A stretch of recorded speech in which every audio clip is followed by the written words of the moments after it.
Bem, mais uma vez, bem-vindos aqui ao canal Gap Filosófico. Hoje trataremos aqui de uma questão que concerne a questão do desejo, como ela aparece na fenomenologia do espírito em Hegel, alguns aspectos, né? Vamos fazendo esse mapeamento aqui da filosofia hegeliana aos poucos, né, para verificar alguns aspectos dessa questão que aparece aí da noção do desejo como falta, né, que vai reverberar na psicanálise lacaniana, né, que vai ser apropriada, de certo modo, por determinadas críticas que vão reverberar na esquizoanálise. Né? A esquizoanálise vai utilizar essa questão do desejo como falta a partir de uma crítica de uma filosofia, a partir de Spinoza, Nietzsche, Bergson, né, para poder criticar essa representação, e a partir disso necessitamos fazer uma investigação a partir dos fundamentos, digamos assim, do aprofundamento, na verdade, dessa tradição da questão do desejo como falta, que vai aparecer aí em Hegel. Posteriormente também vai haver um desdobramento dessa questão em Marx, né? É uma questão bem espiosa, mas a gente vai tentando tateá-la aos poucos para poder chegar no cerne da questão. Será que existe realmente essa questão da apreensão do desejo como falta, da questão do significante em Hegel?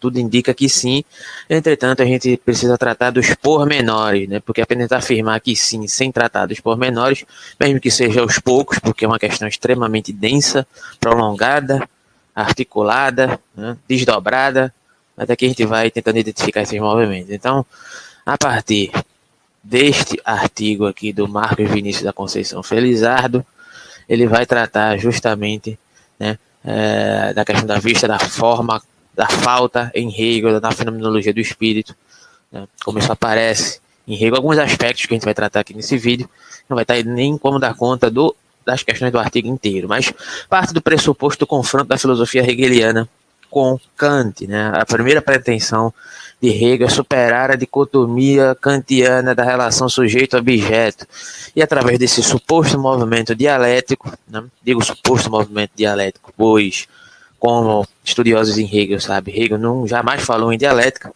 né? Mas existem alguns movimentos que são representados, é isso que se denomina como dialética. Hegel vai tentar superar essa questão, e aqui vamos abordar algumas questões que tocam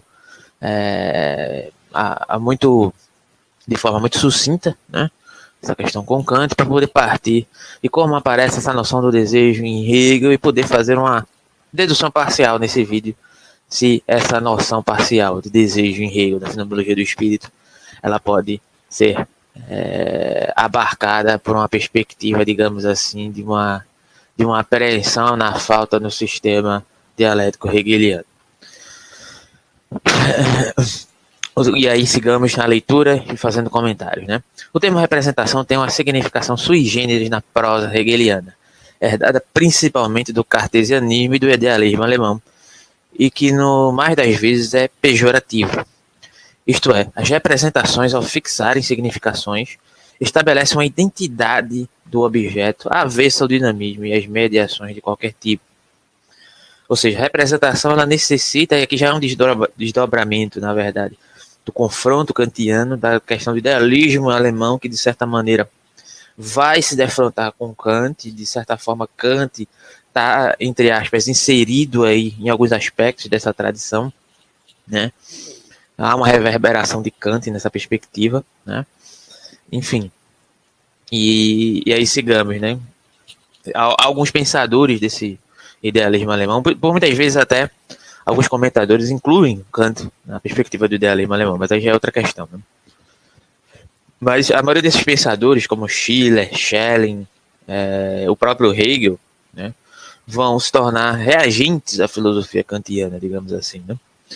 Enfim, prossigamos.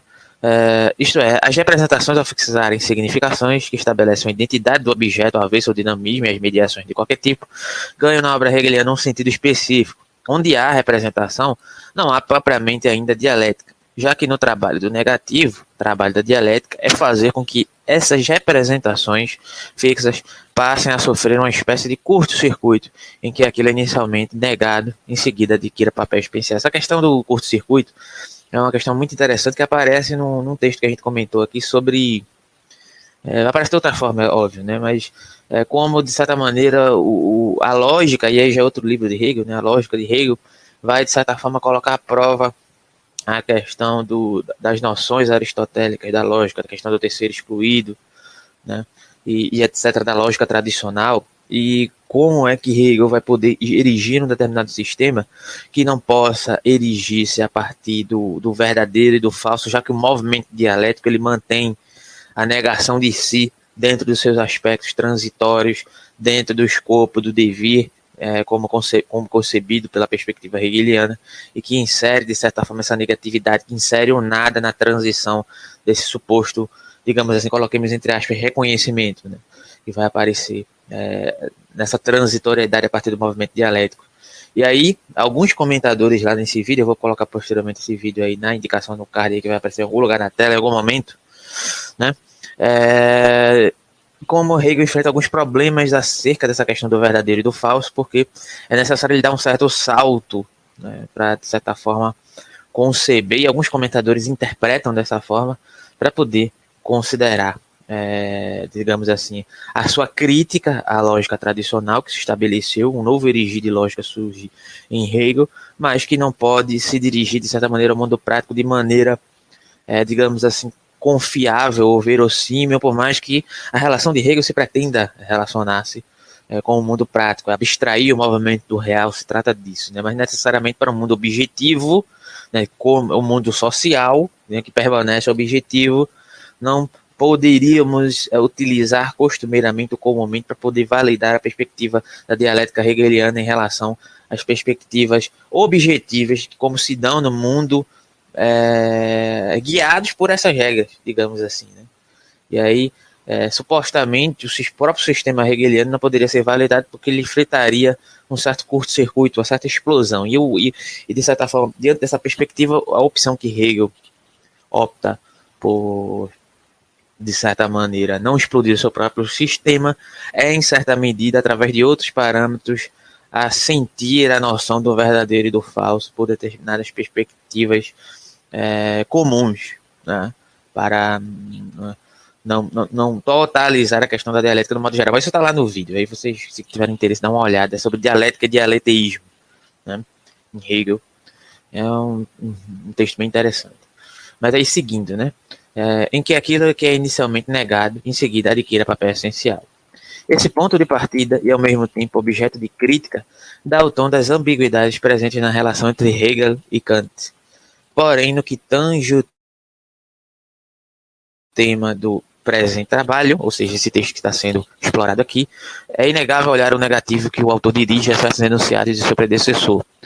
Apesar da inegável influência da filosofia kantiana para absolutamente tudo que sobreveio posteriormente em matéria filosófica, como afirma Robert Pippe, abre aspas, acerca da compreensão de Kant que este chamou de princípio fundamental de toda a sua filosofia teórica, a unidade transcendental de a percepção e o uso desse princípio na justificação dos conhecimentos sintéticos a priori.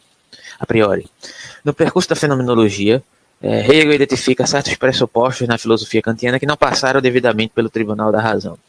Embora Kant afirme a necessidade de nada deixar passar sem o crivo da crítica, um desses pressupostos é o de que há identidade do sujeito independentemente de sua atividade, isto é, o sujeito se conserva não importando aquilo que é identificado. E aqui é interessante, né, porque o desdobramento do próprio texto vai elaborar a perspectiva hegeliana de como ele, de certa forma, tende a uma certa implosão dessa ideia do sujeito, mas esse sujeito, de certa forma, implodir a relação, digamos assim, objetiva, a relação objetiva se circunscreve a partir de um local, em Hegel, que poderia ser entendido, digamos assim, como um local prioritário, né? E essa busca acerca do desejo na fenomenologia do espírito, nesse trecho da fenomenologia do espírito que trata dessa questão, né, é uma busca incessante que passa do ser ao nada, como é o pressuposto, digamos assim, que perpassa toda a fenomenologia do espírito, mas na construção acerca do sujeito e do desejo, não há essa prioridade,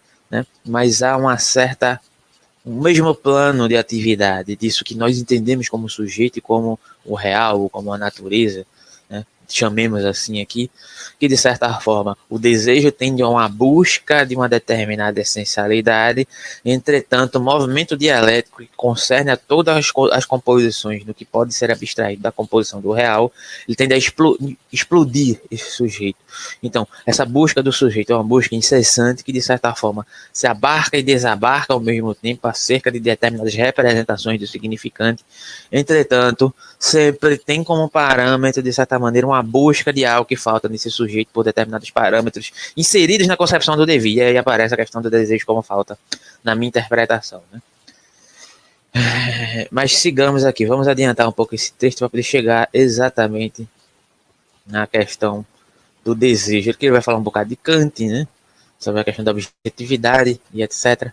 Do eu penso ao eu desejo, né? Vamos ler aqui, tem um trecho aqui de Kojève. Quero simplesmente indicar a tendência geral dessa introdução à filosofia propriamente dita, que é a fenomenologia do espírito de Hegel. E creio que essa tendência, a forma da falta, o desejo na fenomenologia do espírito, quer dizer, isso aí é o subtítulo, né? Se manifesta de uma maneira particularmente clara na substituição do eu penso de Descartes pelo eu desejo. É complicado, né? Porque o próprio comentário do Kojève, que é uma das maiores autoridades sobre Hegel, aí, pelo menos até onde eu tenho conhecimento, ele utiliza o eu penso como se fosse um eu objetificado, né? Um eu, de certa maneira, prioritário, referente ao mundo. Aí existe uma substituição do eu penso pelo eu desejo. Esse eu desejo, por mais que esse eu, no intuito do hegeliano, ele não seja, digamos assim, constituído de maneira estática, mas ele, de certa forma, ele está circunscrito numa ideia de apreensão, de um buscar, a partir dessa perspectiva do desejo, de um fazimento e um refazer-se, né, o tempo inteiro, né, e de certa forma ele está sempre sendo apreendido pelo próprio movimento dialético, que apreende a questão do desejo como falta, que reproduz sobre si mesmo, né, e que se suprassume. E aí tem dois momentos da questão do movimento dialético que eu gostaria de tratar aqui, segundo o comentador, né.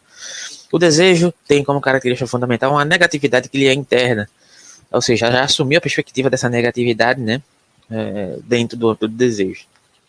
E quando falamos em negatividade, estamos lidando com uma referência ao objeto que se dá, ao mesmo tempo, na intenção de aniquilá-lo e também na intenção de suprir sua própria falta, sua própria unilateralidade. Hegel, página 198, a Fenomenologia do Espírito. Né, para quem duvidar, vai lá e confere. Na juventude, a antropologização filosófica corjeviana, Hegel metaforiza a humanidade como sendo esta noite este nada vazio que em sua simplicidade contém tudo, uma profusão de representações infinitamente múltiplas imagens das quais nenhuma lhe ocorre de pronto.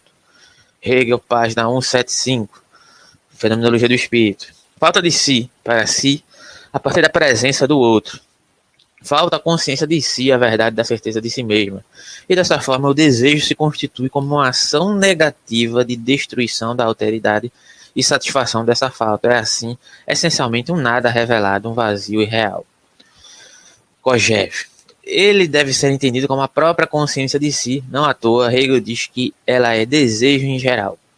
Não se trata de compreendê-lo como uma espécie de instrumento ou ação direta da consciência para suprimir aquilo que a confronta. Por isso, seria ignorar o papel fundante que o desejo desempenha para a própria consciência de si e impediria que a subjetividade fosse pensada diferentemente dos moldes kantianos. Desse modo, devemos pensar essa consciência desejante também como um vazio, como uma ação negadora que tenta anular o objeto para transformá-lo e simultaneamente mudar a si mesmo. Ou seja, remonta mais uma vez a questão, né? Por mais que, de certa forma, tente se livrar do aparato cartesiano ou kantiano, né, digamos assim, ou eu penso cartesiano, e aparato cognitivo kantiano, existe um refazer-se, um fazer dessa pressuposta subjetividade que não prioriza a relação sujeito-objeto, entretanto, se perfaz pelo âmbito do desejo que compreende uma determinada falta dentro dessa perspectiva e que, por mais que, como foi colocado aqui pelo próprio comentador Kojève, né, é um vazio irreal, se pauta por essa perspectiva de um determinado vazio que atua não só nesse vazio irreal, mas diante de uma perspectiva do próprio movimento do real enquanto tal, né, o movimento do real enquanto tal, enquanto negatividade, enquanto assunção da negatividade diante da perspectiva do movimento do devir, né, e acerca desse perfazer, se refazer, né, dessa noção, hegeliana, se pudermos falar assim, de sujeito, né, que apreende essa negatividade e que reproduz dentro da sua sistemática, por mais que Hegel compreendesse isso como a própria abstração do movimento do real, da perspectiva real, né, em termos hegelianos, né, que posteriormente vai ser utilizada por Lacan, vai servir como parâmetro para Lacan, vai servir como discussão para Marx. E a nossa intenção aqui é um dia chegar a discutir as especificidades dessa questão aqui, como se reverbera em Marx e em Lacan. Mas a gente vai dando um passo de cada vez para poder chegar lá, né? Por ser o eu um vazio sem determinação, que apenas recebe conteúdo pela negação que satisfaz sua falta, aqui fica bem clara a questão da falta, né? É importante notar como um objeto aparece como aquilo que é essencial à constituição do eu. Está posta aí a primeira forma de uma contradição que se mostrará insustentável. A essência da consciência de si está fora dela. Esse momento de saída de si posteriormente se mostrará fundamental para que haja um retorno que incorpore essa negatividade. Bem, trata-se de algo compreendido por Adorno a respeito da dialética hegeliana. Abre aspas. Hegel se curva em toda parte à essência do próprio objeto. Em toda parte o objeto é renovadamente, e aí colocado uma problemática acerca de Hegel colocada por Adorno, hein? Imediato. Mas essa subordinação à disciplina da coisa exige um mais extremo esforço do conceito. A disciplina da coisa triunfa no momento em que as intenções do sujeito se desfazem no objeto. Ou seja, de certa maneira, essa não priorização de Hegel acerca nem do sujeito nem do objeto faz com que, de certa maneira, haja um desfazimento do sujeito em relação ao objeto. O objeto enquanto, digamos assim, essa planificação do real que Hegel tenta não colocar nos parâmetros de objetificação, mas que termina tornando-se enquanto materialidade da sua constituição em determinados aspectos, segundo Adorno, não sou eu que estou falando, reproduzindo uma certa prioridade em relação ao objeto para o desfazimento dessa concepção do sujeito, né? Ou seja, as intenções do sujeito se desfazem no objeto, e aí remonta novamente a reconstituição dessa perspectiva do desejo em prioridade ao objeto, segundo Adorno. Essa disciplina própria à objetividade é um elemento central para a compreensão de um sujeito marcado por uma não-identidade interna. Hegel é taxativo para que a consciência de si seja necessário que a diferença tenha a forma do ser. Isto é necessário que haja realmente uma alteridade no mundo sensível, uma alteridade no mundo sensível. E Hegel afirma ser para ela um subsistir, que é apenas fenômeno ou diferença, que não tem em si nenhum ser. Hegel, página 136 da Fenomenologia do Espírito. Então, enquanto o mundo sensível for para ela apenas mero fenômeno, ela própria será apenas tautologia, sem movimento do eu sou eu. Esse passo além, em direção a um processo de transformação e saída do solipsismo, é essencial, pois, como diz Hegel, a verdade da consciência de si é a unidade da consciência de si consigo mesmo, como afirma Hipólite. Quando se considera somente a abstração do eu igual a eu, obtém-se somente uma tautologia inerte. O movimento de consciência de si, sem o qual ela não seria, exige, portanto, a alteridade, esse mundo da consciência que assim é conservado para a consciência de si.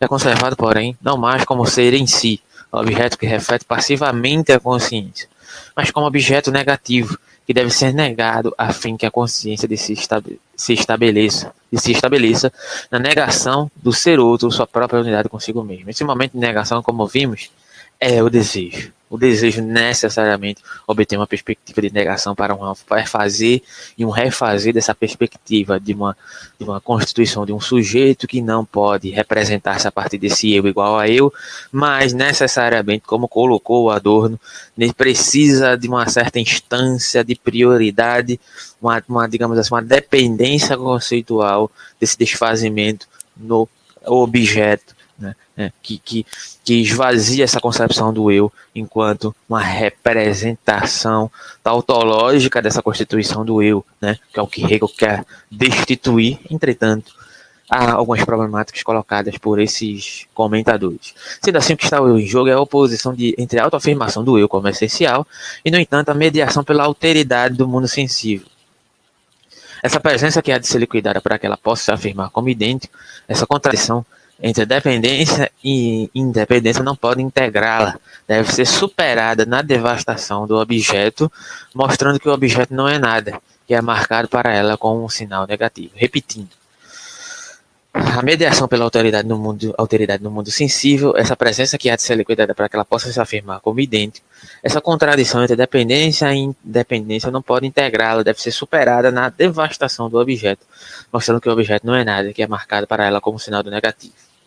Assim, o sujeito que marca seus objetos com essa negatividade do desejo, impedindo qualquer determinação de perdurar no campo fenomênico, é de fato um vir a ser constante, está sempre em uma espécie de não identidade consigo mesmo. Aí volta a questão, né, do princípio de não identidade, né? Enfim, consigo mesmo tentando adequar-se a si a partir do oposto. Eis aqui a primeira dialética do desejo. A consciência de si é desejo, certa da nulidade desse outro, põe para si tal nulidade como sua verdade. Aniquila o objeto independente e se ortoga com isso a certeza de si mesma como verdadeira certeza, como uma certeza que lhe veio a ser de maneira objetiva. Contudo, como em todo o caminho da fenomenologia, a consciência de si vai experimentar frustração na realização de seu próprio conceito. Como afirma Hegel, abre aspas, a consciência de si não pode assim suprimir o objeto através de sua relação negativa para com ele. Pelo contrário, ela o reproduz por isso, assim como o desejo. O caminho é bloqueado, pois ela nunca consegue dar ao mundo exterior sua própria face. Há infinitos objetos que lhe confrontam incessantemente, por isso ela entra em um processo de repetição infinita. Nessa segunda dialética do desejo, no mesmo instante que satisfaz seu desejo suprimindo o objeto, imediatamente surge outro desejo e outro objeto. O sujeito, de fato, nunca se alcança e a identidade consigo mesmo dura apenas o instante da supressão do objeto que, uma vez consumido, dará lugar à certeza de si mesmo. Ou seja, aparecem dois movimentos aqui. Primeiramente, um desejo que, de certa forma, tenta, digamos assim, se reconstituir desse confronto com o próprio objeto, né? Ou seja, o confronto com o objeto como negação do sujeito, né? Que aparece essa negatividade da constituição do sujeito como algo dado, ou como algo diante de um aparato cognitivo kantiano que é imutável, né? Ele nega a si mesmo a partir dessa relação com o objeto. Entretanto, esse mesmo movimento do desejo, no segundo momento, destrui o próprio objeto, e é sempre uma relação de reconstituição e constituição da relação do sujeito que se perfaz, que se nega a si mesmo em relação à realidade objetiva, digamos assim, né? Sensível, entre aspas, em algumas situações, como foi colocado aqui, que ao mesmo tempo destrói o objeto que refaz a ele mesmo, assim como o próprio sujeito. Entretanto, existe um movimento de apreensão a partir da noção de falta aqui, tanto na relação do sujeito como na relação do objeto. Isso aqui para mim está claro, né? Então, o desejo, portanto, é reiterativo, permanece no mesmo ciclo de consumo e reprodução, se afirmando indefinidamente. Pois não há nenhuma instância que estabilize a identidade da consciência de si, nenhum lugar que ela possa realmente apoiar a identidade que está buscando afirmar. Porque se depara com nada do objeto, que se esvaiu e se esvai a cada vez. E aí existem dois termos que são utilizados aqui, né, em alemão, os tipos de negação da dialética, Umschlagen e Auferbung. A Umschlagen consiste em uma passagem no oposto do desaparecer incessante dos contrapostos dentro deles mesmos. Hegel, página 80. Em que um termo intervém pondo sua essencialidade no outro, como sabemos. Na fenomenologia são extremamente comuns as situações em que a consciência se encontra nessa espécie de movimento pendular. É desse tipo de negação que estamos tratando nesse momento, em que a consciência de si se vê reiterando seu próprio desejo e, por consequência, também o objeto. Falta, portanto, o momento da segunda forma de negação dialética, Auferbung. Nela, o movimento constante de passagem no oposto se interrompe, pois há uma internalização da oposição. Auferbung é, de certa forma, uma realização, pois uma relação da contradição, pois é uma negação que conserva, ou seja, superar a posição. É Aufhebung, na verdade, né? É o famoso Aufhebung, que é entendido como traduzido como supra-assunção, né? Aufhebung, de certa forma, é uma realização da contradição, pois é uma negação que conserva, ou seja, ao superar a oposição, aquilo que foi negado se conserva de uma nova determinação. O que o supera não se torna por isso nada. Algo superado, ao contrário, é algo mediado, é aquilo que não é, mas como resultado que partiu de um ser, ele tem, portanto, ainda assim a determinidade da qual provém Hegel, Fenomenologia do Espírito, página 111. Então a gente vai encerrar aqui esse comentário fazendo essa diferenciação, né, de Aufhebung para Umschlagen, acho que é assim que se pronuncia, né? Umschlagen consiste em uma passagem do oposto do desaparecer incessante dos contrapostos dentro dele mesmo, né?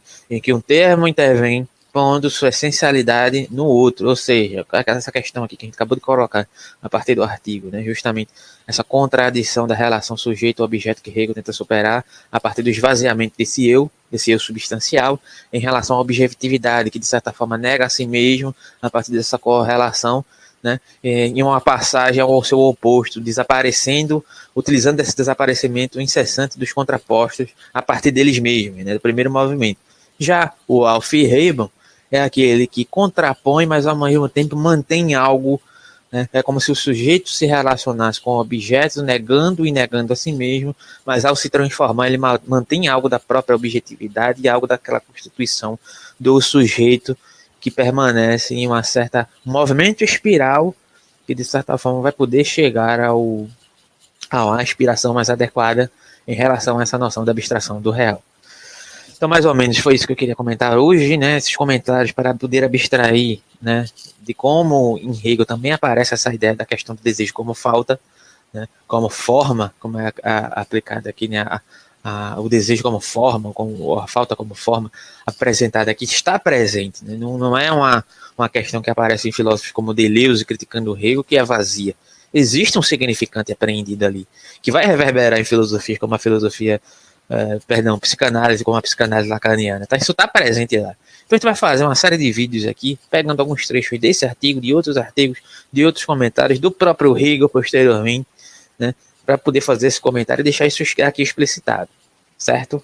Se você quiser ajudar o canal, nosso Pix, nosso apoio, segue na descrição, sua colaboração é extremamente importante para que a gente tenha ânimo para continuar fazendo aqui, produzindo conteúdo no canal, né, porque o canal continue se tornando cada vez mais relevante.